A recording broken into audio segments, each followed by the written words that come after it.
राम राम मंडळी, युगे युगे कलियुगे या आपल्या मराठी चॅनलमध्ये आपलं स्वागत आहे. आज तुम्हाला आपल्या महाराष्ट्रातली अशी घटना सांगायची की एखादी घटना घडल्यानंतर ते शब्दाची मांडणी जर चुकीच्या पद्धतीने केली तर न्यायसुद्धा चुकीचं मिळतो, लक्षात ठेवा. हा, बऱ्याच वेळा एखाद्या पत्रकार जबाबदार असते की जास्तीत जास्त सत्यापर्यंत जाण्याचा प्रयत्न करतात. लोकांना त्या घटनेची माहिती करून द्यायची, लोकांना त्यातून काय घ्या आणि काय घेऊ नका हे सुद्धा सांगितलं पाहिजे. गरज आहे महाराष्ट्रात.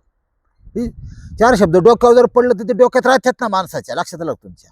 प्रकरण अनैतिक संबंधाचं जरी असलं तरी ते किती गंभीरपणे मीडियाने घेतलं आणि फक्त पोटाची खळगी भरायसाठी फक्त बातम्या सांगत नका जाऊ म्हणावं. थोडी अक्कल हा प्रकार बी असतो. आपण माणूस आहे, काय सांगतोय काय नाही. एक बातमी साधारण अशी होती की जालना जिल्ह्यातील एक जोडपं आहे, ऊसतोड कामगार, आणि नवऱ्यापेक्षा बायको जरा देखणी आहे, असू द्या. मग ते जोडपं ते बायकोला एक मोबाईल घडेल, आजकाल उचले घेऊन पहिलं काम तेच करतात, एक डबडे विकत घेतात. त्याच्यात ते स्वतःला श्रीमंत समजत असतील काय माहिती, असू द्या. ती घेतल्यानंतर बायको डायरेक्ट इंस्टाग्रामवर असं झालं चालू. ते सगळ्यातच चालेल.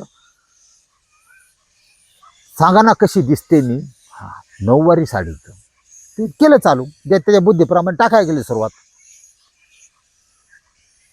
पुरुषांच्या एक वर्ग आहे पुरुषांचा, ह्याच्यात अनेक वासनांद आहेत. OTT मधले असत्या, कसे कायम थाटमधले असे, त्यांना काही करून जागा पाहिजे असते कुठंतरी खोसायला, असून द्या. ते शोधत असतात कुठं काय मिळतंय का, कुठं काय जुळतंय का. हा, लय बघितलं असं म्हणते. देव सुद्धा वासनांदाला कसं काय देतो कोणाला माहिती.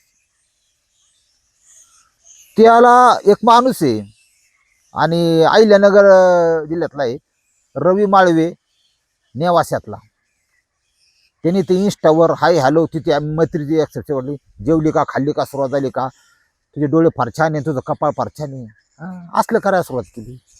तिला वाटलं बया नवऱ्याने माझी कधी स्तुती केली नाही, हा माझा फ्रेंड आहे, इंस्टाग्राम फ्रेंड हा करतोय.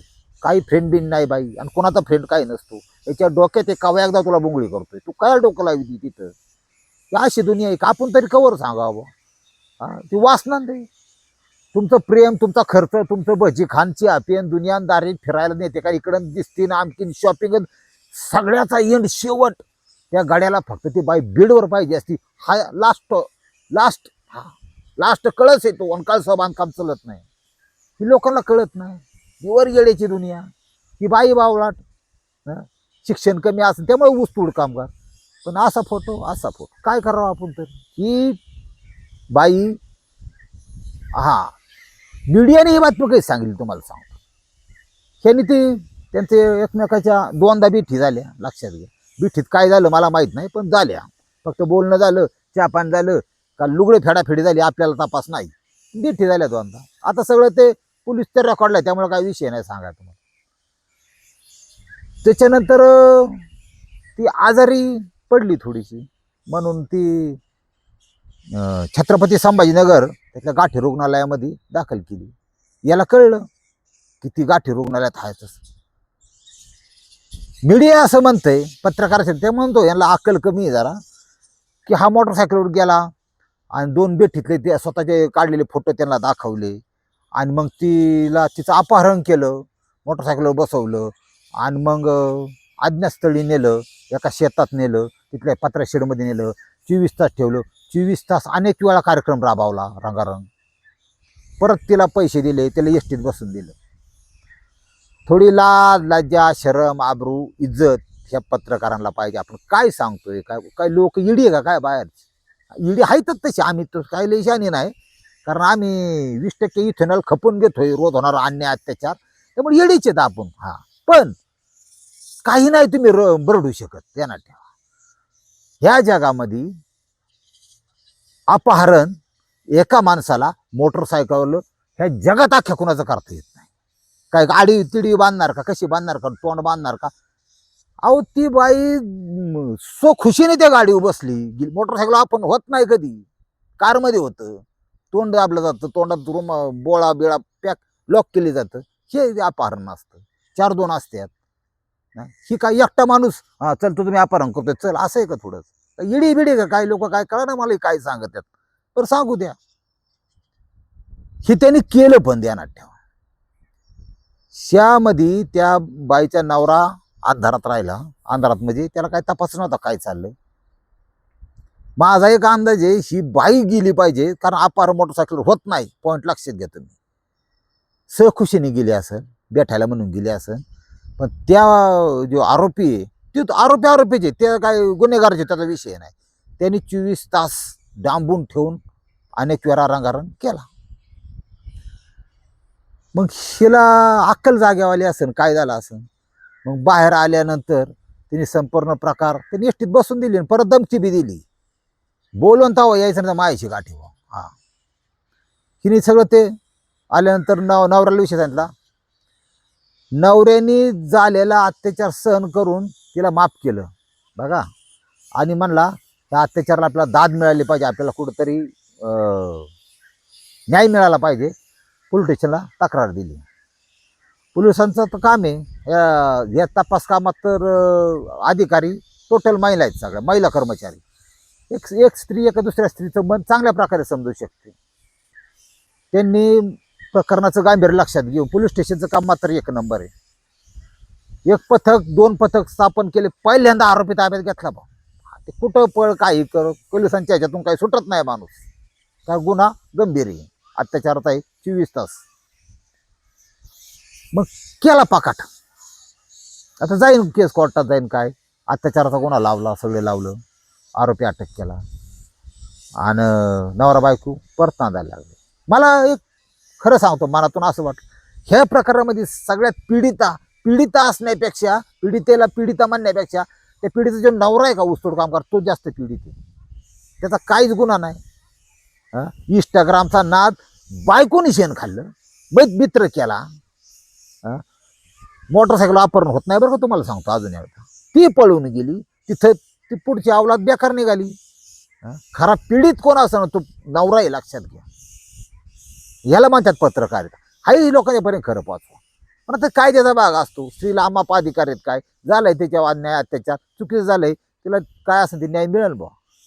पण स्वतःचा नवरा असताना बाहेर डोकं लावणं याच्यामुळे ही लय घटना वाढल्यात. हे टाळता आलं असतं, टाळलं पाहिजे. ती जर शिक्षित असते ना तर हे झालं बी नसतं असं. कारण शिक्षित आणि अशिक्षित कशानं समजायचं तुमच्या व्यवसाय तुम्ही काय करता. ते आमची पंचक्रोशीत आहे ना हजारो गुराळ आहेत गुळाची. इथे हे कामगार सगळे महाराष्ट्रात आहेत पण सगळं जो आदिवासी एरिया असेल गरीब कुटुंब असतात हिथून ते यायला जातात. 4-4, 5-5 दिवस आंघोळ सुद्धा करत नाहीत. सकाळची पोरं 3-3, 4-4 पोरं त्यांना कापड चड्या नाहीत, बोंगळीत पोरं. त्या जीवाचं किती हाल आहे बघा. ते असं आहे. मग त्यांना बरं ह्यांना एवढी अक्कल पाहिजे की तुम्ही दिवसभर काम करताय, नवरा जाऊन डोसणार संध्याकाळी, थोडं मासं घेणार 5-50 रुपयाचं, नाही तर 2 अंडे घेणार करखळ गोड त्याचं, बाजरी मालक पुरवतो उचल घेतलेली असती. अशा भयानक अवस्थेत ह्यांचं शोषणच एक प्रकारचं कुणी लक्ष देत नाही. साखर शाळा विषय मांडला होता गोपीनाथ मुंडेंनी, त्याची पुढं अंमलबजावणी अजिबात झाली नाही. म्हणजे कधी आता आम्ही पश्चिम महाराष्ट्रात मोडतो देणार ठेव मारणाची साखर कारखाने हे जे काम करताना त्यांचे एवढं हाल आमच्या भागात सगळी लोक काय जीवन आहे बा. आणि हे तर चांगली लोक आहेत बरं का असं काय नाही. म्हणजे सातारा, सांगली, कोल्हापूर, पुणे, नाशिक ऊसपट्ट्यातले जेवढे आहेत ना मी अगदी खात्रीने सांगतो की माझ्या घरात हे सगळेजण जेवढे कपडे असतात साड्या असतात ना दरवर्षी ह्या लोकांना देतात. ही वस्तुस्थिती तुम्हाला सांगतो. आणि ते पण घेतात. तेल महिना तेल नाही त्या बायच्या डोक्याला. हे कमावतात ना पैसे. 500 रुपयाचं नुसतं वाडा विकतात. लक्षात आलं का तुमच्या.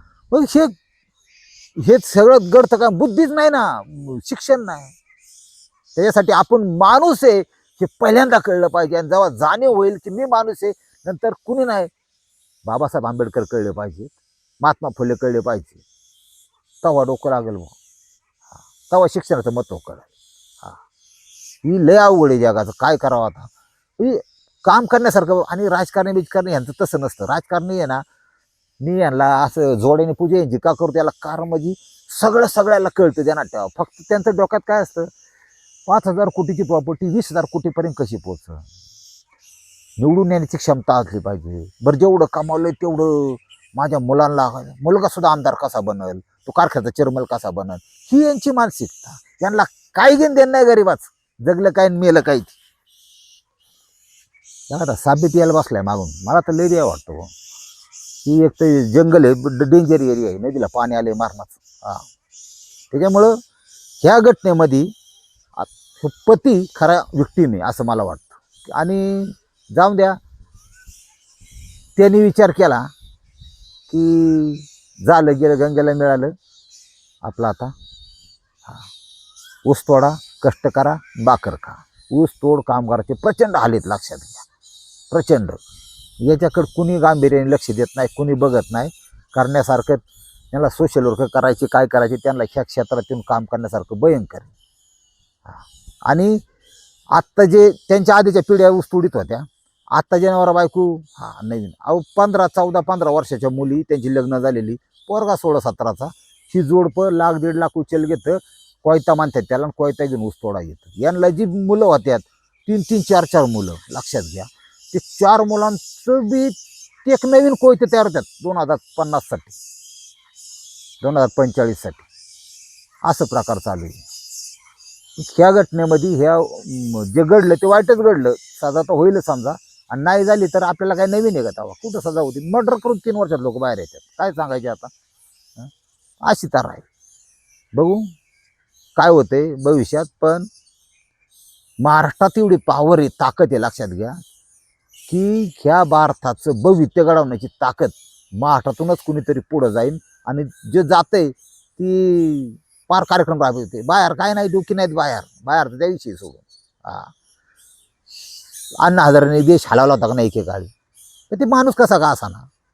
हा, पण हलवला होता का नाही. आता हे ह्याचा ही कॉक्रोच पार्टीचा महाराष्ट्रातलाच पोरगा आहे हा, असं आहे ते. पण त्यातून लय नको सांगायला, ती मला उचलाय बिसल्या बसल्या. रामकृष्ण हरी माऊली.